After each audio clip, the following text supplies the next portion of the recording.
Baba ngiyazixelela holy oxygen. Eceleni kwesibindi sami next to fall my livers. Kukhona inhliziyo yami eboshwe ngamaketa kwezitha. Izitha izisebenzi zendoda enomsila kanye nezimpondo.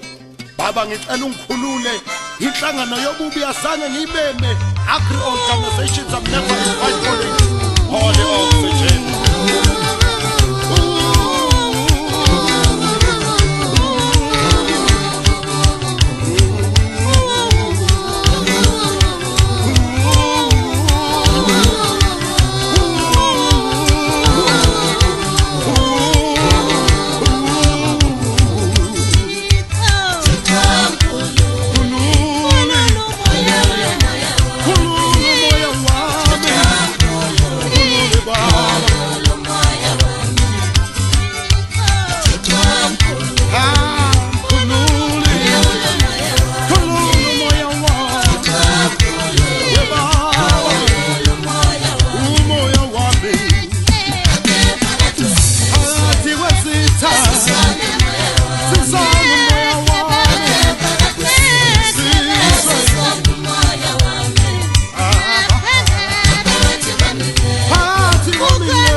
Baba unkuyishi imfene yakwamakhelwane angifuni ukuthathela umthetho ngesandla baba ngicela ungisize ungikhulule holy oxygen